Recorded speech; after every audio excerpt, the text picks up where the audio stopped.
What's going on, everybody? And in the wise words of the man that we're missing today, Mason Reed, we are the Fantasy Few. Mason is on paid leave today, and I have returned from my paid leave. Sometime soon, we're going to see Paul coming in with his paid leave. We don't know when that's going to be, but who knows? Me and Mason already got ours. Before we jump into things today, I want to shout out our Facebook, Instagram, and Twitter. We are the Fantasy Few on all those platforms. Go ahead and check all of those out. If you are listening to this on Spotify, go ahead and check out our YouTube. We post the podcast, but with videos of us talking about the stuff. And if you would like to, go ahead, leave a like, comment, and subscribe. And tell us down below, who do you think is going to win this game? I'll tell you right now, if you're picking Houston, you're out of your mind, because that is not a good pick. I'm joined along, as always, by my co-host, Paul Cotton. How are you doing today, man? I'm doing pretty well. Can't complain. I'm ready for fantasy. I'm ready for football tomorrow. Not to necessarily say I'm ready to watch this game. I'm just ready to have some football on, though. I'm going to get into it real quick about some key injuries for Houston. Tyrod Taylor and their rookie wide receiver, Nico Collins, are both on IR. Free safety, Justin Reed, is questionable. If he misses the game, that's really not going to be good for their defense. As well as, I guess, another fantasy relevant guy, Karimi Fairbairn, their kicker, he's put on IR. I have no idea who their backup kicker is. I don't even know if there's one on the roster right now. On the flip side, injuries for Carolina. Pat Elflein, I don't know if he's their starting guard. If he is obviously replaced. He was put on IR. And then rookie defensive end, Yuter Gross-Matos. I don't know how much playing time he's got. I don't know if he's a key fixture in that defense just yet. But again, those are two players that aren't really fantasy relevant. It just goes to show injuries, I guess, for Houston rather than Carolina coming in at basically full strength. And I'd say probably the biggest thing for Houston is Davis Mills gets his first career start. He came in as Tyrod got hurt last week in his first actual playing time. But I think he was like a fourth or fifth round pick for them. And he's set to make his debut as a starting quarterback tomorrow. Yeah, and I guess Deshaun Watson's slated to make his first starting appearance as a kicker since they don't have anybody else to do it. He's just sitting on the sidelines, so what else is he going to do, right? Sure, uh, for sure. It's almost like Chad Johnson when he went out there kicking extra points for Cincinnati. yeah, except he was actually activated to play. I don't know if Houston's going to activate For him to do true. this. Be pretty funny if they did, though. For true. Let's go ahead and kick things off tonight, like we usually do for Thursday night football breakdowns, and let's talk about our stars of the night. And Paul, I'm going to start with you because I'm curious as to who you think it's going to be.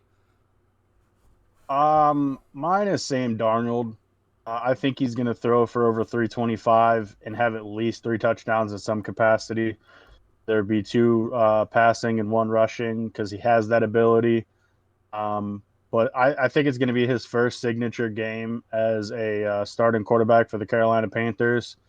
Houston secondary is slightly banged up, like I said, especially if they're missing Justin Reed this week. I mean, in their previous two games, Trevor Lawrence, as his first career start, threw it for 51 times, but he also had 330 yards, three touchdowns. And he did have three interceptions as well. That fares a little bit better for the defense. But he still kind of torched him. And that's as a rookie, never having any type of experience in the NFL. And now you're having Sam Darnold, who's in his fourth season, first with Carolina. But then Baker Mayfield last week, he was injured a little bit, sat out a couple series. But he was 19 of 21, 215 yards, and two touchdowns, one rushing and one passing. So I just foresee Sam Darnold having that first big signature game for Carolina and kind of torching this defense. Yeah, going on what you said about Trevor Lawrence, that's another thing about the coaches, Urban Meyer's not a good coach, and he forced the game into a shootout, which he should Yeah, never have done with the rookie quarterback. That's why he struggled so much. And then somebody like Kevin Stefanski, he was successful because he didn't put all the pressure on Baker. I mean, granted, he has Nick Chubb and Kareem Hunt in the backfield, so you don't really have to put all the pressure on Baker. But when you have the right play calling there, then it's going to go your way against this defense. And I think Matt Rule's a pretty solid coach, and I think he'll have the right game plan. But you can always be scared of Sam Darnold because the guy always sees ghosts out there. So you never know when his haunted past memories are going to come back up in game. My star of the night is going to be somebody for Houston. I know it sounds crazy. Why would I pick anybody from Houston? Carolina's defense has been so good. Well, I'll tell you why. Because Brandon Cooks is a good receiver. His first game, 5 catches, 132 yards. That was against Jacksonville's defense. He caught the huge bomb and then just torched them on that play and had a good other 4 catches. Against Cleveland, he had 9 catches, 78 yards, and a touchdown. Just very solid all night long. But the thing that stands out to me is he had 14 targets. That is a lot of targets. And then if you're playing against somebody like Houston, their defense isn't very good. And like you said, Reed might not be playing. I think that just gives Reed plays for them. What am I talking about? I'm thinking of the wrong team.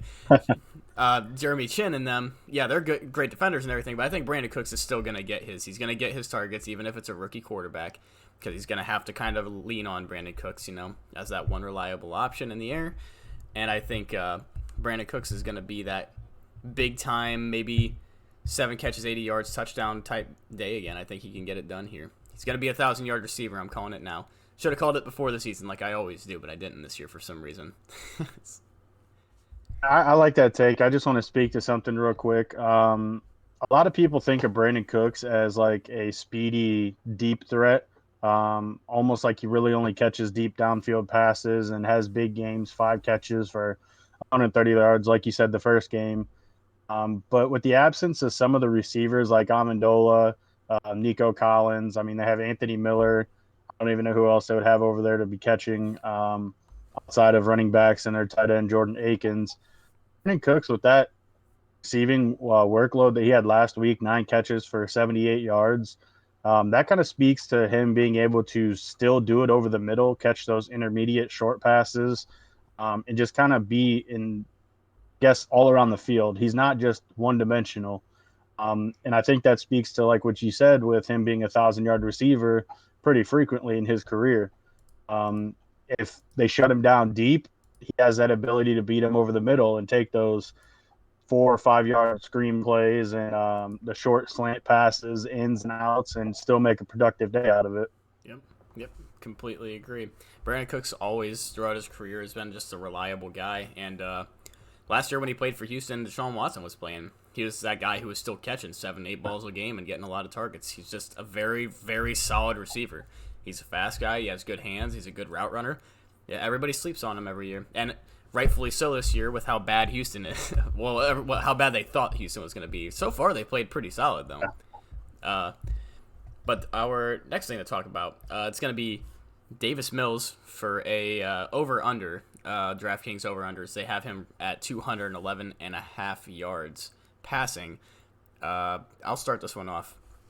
I don't see a rookie quarterback playing his first start in a primetime game getting this feat done. I think he's just going to be too nervous. It's going to be too much for him. Who knows? Maybe he comes out and he's the second coming of Tom Brady. We never know until he actually plays. However, I don't see this being the case. I think he's going to have to lean on, like I said, Brandon Cooks, and he's going to be doing a lot of checkdowns to the running backs. I think that's not going to be enough to hit 211, though I will say I think Brandon Cooks still goes around 100 yards, so he's going to have a major bulk of the yardage today. I like that take. I'm going to be right there with you. I don't think he's going to reach 211. Like we stated, this is his first career start, primetime game. So now you have all the national media. You have everybody following you. It's not playing a noon game where your game's only covered in your area kind of situation. You're going to have millions of people watching. He's going to get nervous. He's going to go out there and do rookie mistakes. I just don't think he's going to be able to get there, even if this game becomes a shootout, kind of like I anticipate. And just because it's a potential shootout and you're throwing the ball 40 times a game doesn't necessarily mean you're going to have a lot of completed passes. Outside of Brandon Cooks, their receiving core is kind of depleted, I guess you could say. Um, I don't. I mean, I just see a lot of over the middle routes, short routes that are going to kind of have to work and we take some of the pressure off. Like you said, I think he's going to have to rely on his running backs a lot more and check downs and screen plays. But yeah, if I had to guess, I don't foresee him passing 211. And then on the other side of the field, you have Sam Darnold, who you have as your star of the night. He's going at 265 and a half passing yards over under. And it seems like he's in the exact opposite situation as Davis Mills, where he's not going to have to check down every play. He has McCaffrey on his team, so he's going to check down because it's just a part of the game plan to do so. But he has reliable options like deep field threat Robbie Anderson, and he has solid possession receiver DJ Moore, one of the most underrated receivers in the entire league, in my opinion. I think with all three of those guys alone right there, that's enough to get him over the 265 yard mark. I think he'll have over 300 passing yards against this weekend defensive secondary. And personally, I think everybody in Carolina is kind of just going to ball out. I think they're going to go 3-0 to start the season and shock the world. Yeah, I completely agree with that. As I already stated in my star of the night, I think he's going to throw for at least 325. In some capacity, have 3 touchdowns. My guess is probably 2 receiving. If I want to be a little bit bold, 2 receiving, 1 rushing. But it's probably more likely that he'd have three passing. But again, it's like you just stated, Robbie Anderson. He can be that hit or miss guy, but he's typically good for at least a 40-yard pass throughout the game. You have rookie Terrace Marshall Jr. I'm not really sure if he's been super relevant, but that's just another big body receiver that they have. And then DJ Moore, like you said, a lot of people are kind of sleeping on him that they almost feel like he kind of fell off from last year.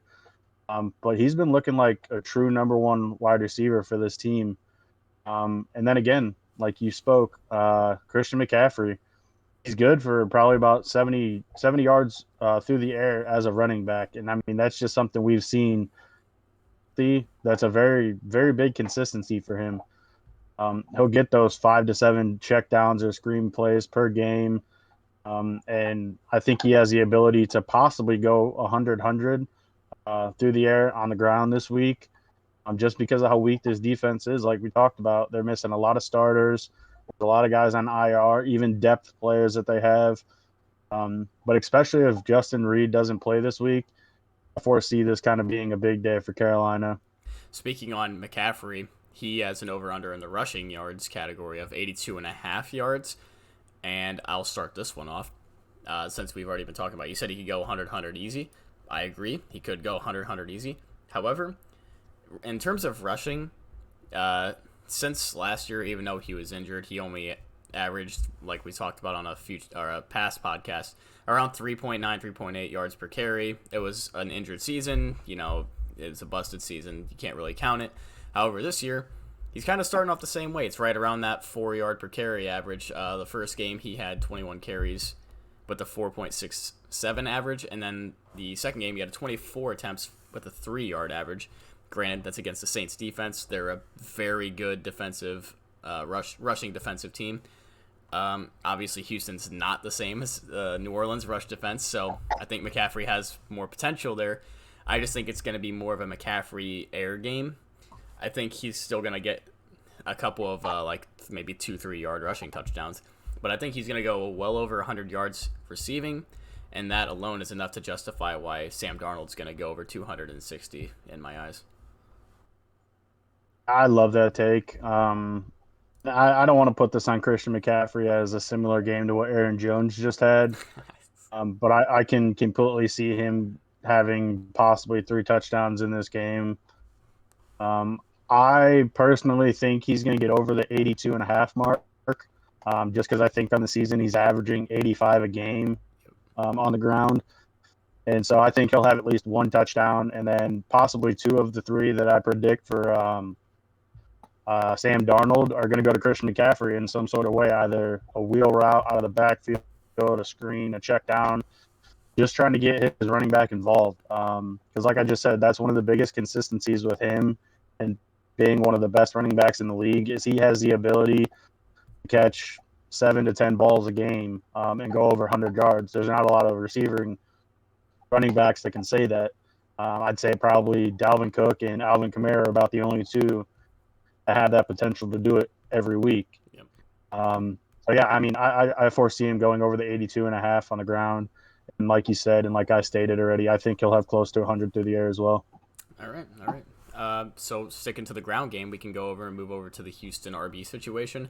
Um, they have Mark Ingram as a plus 225 odds for anytime touchdown scorer, pretty much $2 to $1 bet. Not anything crazy, but they don't exactly expect Mark Ingram to get a touchdown, which is understandable with this Carolina defense. But with the bulk of touches that Mark Ingram got last week, I definitely think it's possible. How do you feel about that?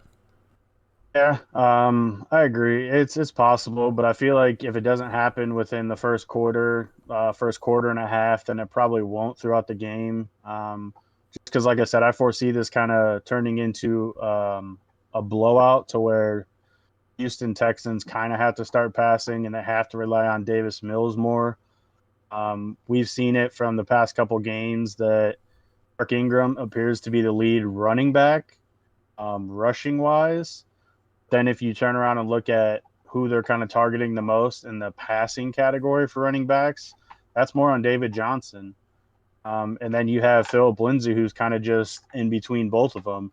He's getting a little bit more of the work on the ground than what David Johnson is, but a little bit more as well through the air than what Mark Ingram's getting. So, like I said, if it's not in the first quarter and a half, I don't think that he'll be able to do it. Um, or I could be completely wrong, and it might be one of those deep shots to Brandon Cooks that gets him in the red zone, gets him within the 5 yard line or something, and then they just try to lean on Mark Ingram to pound it in. Yeah, I would say don't be afraid to start Mark Ingram. It is a very good defense, obviously. And if you have better running backs than Mark Ingram, then yes, don't start him. But if you're kind of weak at the position, he's definitely a considerable option. And to speak on that, the other two running backs are kind of potential breakouts as well, I guess you could say.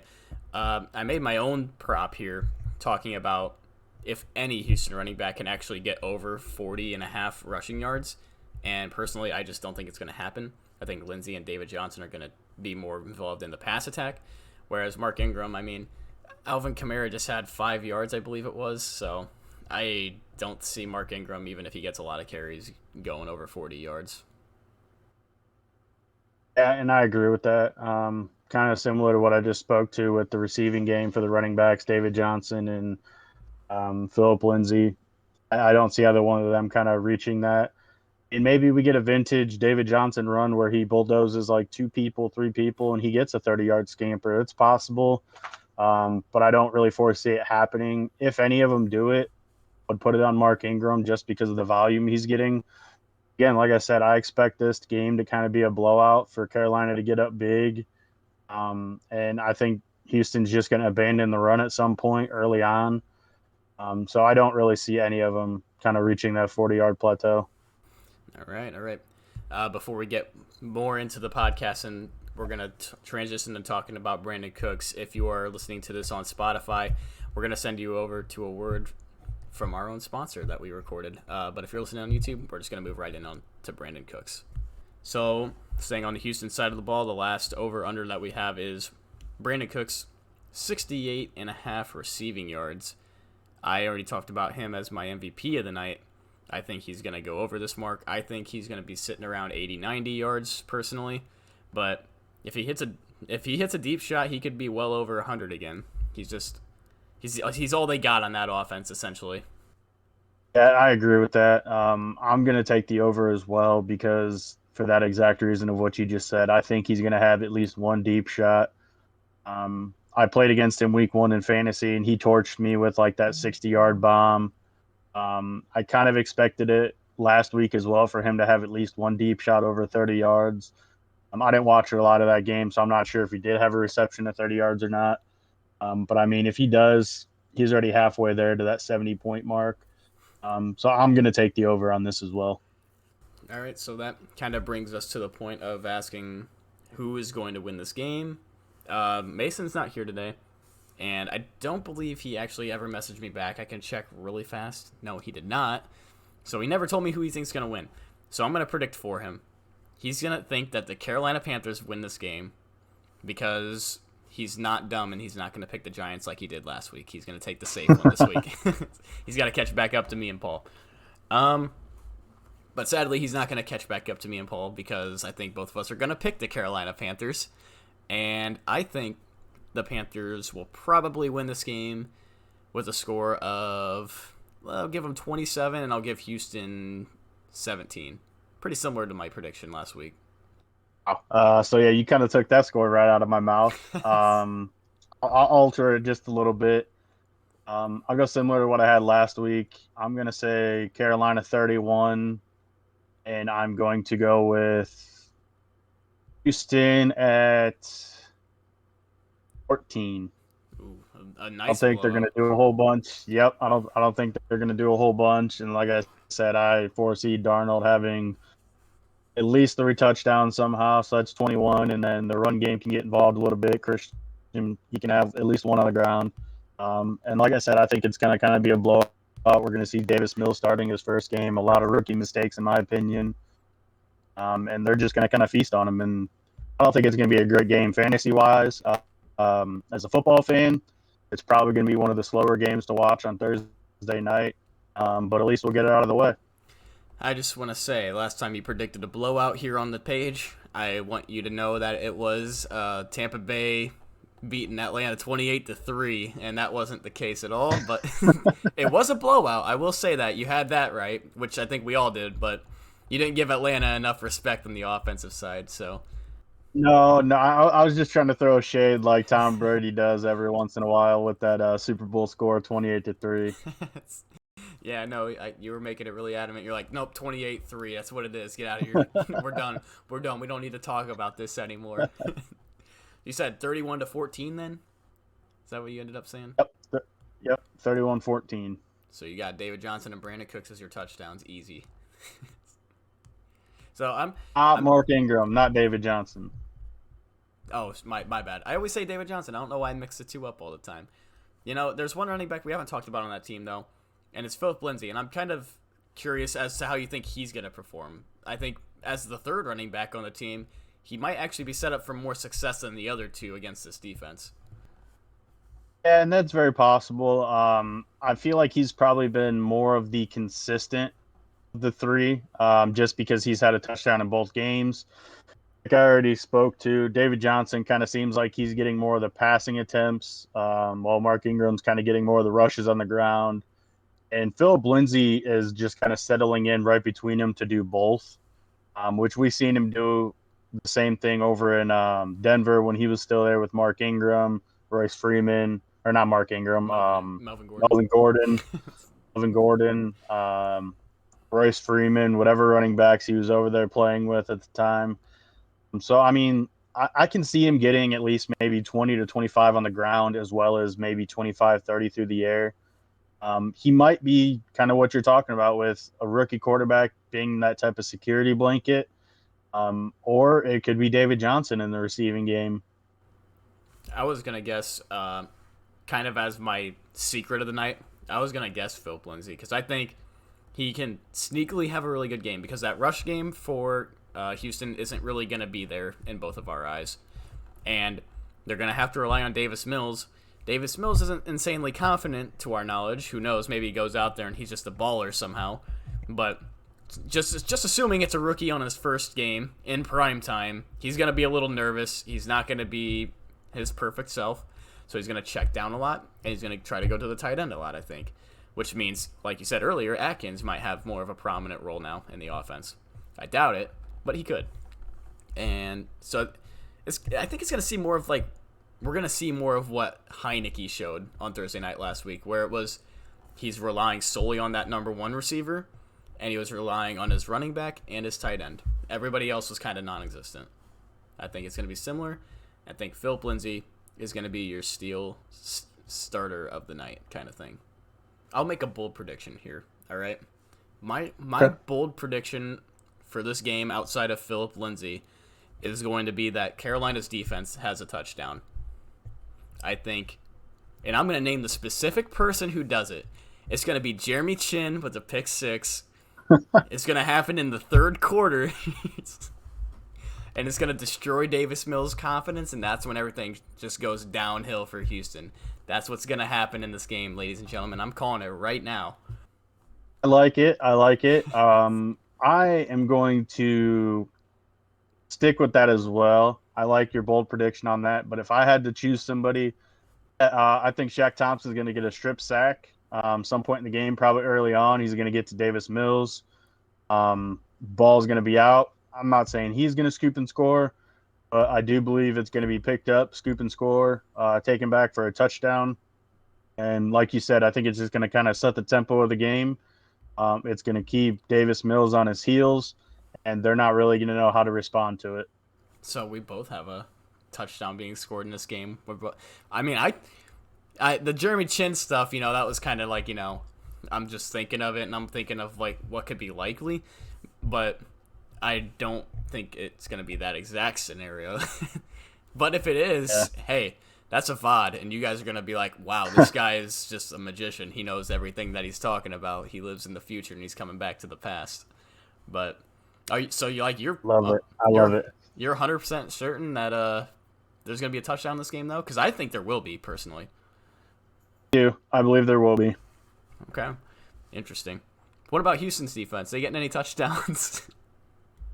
No, they're going to be scored on quite a bit, but I think if anything, they might kind of be able to same tune as they did week 1 against Jacksonville and Trevor Lawrence. I'm not predicting a 3-touchdown or a 3-interception game like they had against him, but I will say that they might be able to get to Darnold for at least one, whether it be on a deep shot to Robbie Anderson or potentially something over the middle where it's tipped or tipped at the line and it's intercepted. Gotcha. All right, well, that's probably about all the time we have today. A lot of technical difficulties today. Don't know why that's happening. Maybe it's because Mason's not here. He's the spark plug we need to make this podcast work, right? But yeah, if you guys enjoyed today's video, just drop a like, comment, subscribe if you're listening to this on YouTube. It means the world to us, We love all the feedback that we get, and we'd love to answer any questions that you have. If you're listening on Spotify, go ahead and check us out on YouTube, by the way. And go ahead and give us a subscribe if you enjoyed the podcast on Spotify. Paul, you got anything to say before we head out of here? Not much. Just if you guys like this, like what Stone said, subscribe, like, the comment. We love interacting with you guys. We've had a couple comments of people asking start sits, that type of stuff. Now we're getting into the thick of the season now, so if you have any questions like that, don't be afraid to ask. Hit us up on our YouTube page or our Facebook page as well. And the same thing, asking questions if you want help, if you think you need help. We're going to be here all season long. Yep, sounds good. And I can't send it over to Mason today, so I guess I'm going to have to say the outro for him. Mason, this is for you. Fantasy Few out, baby. Let's go.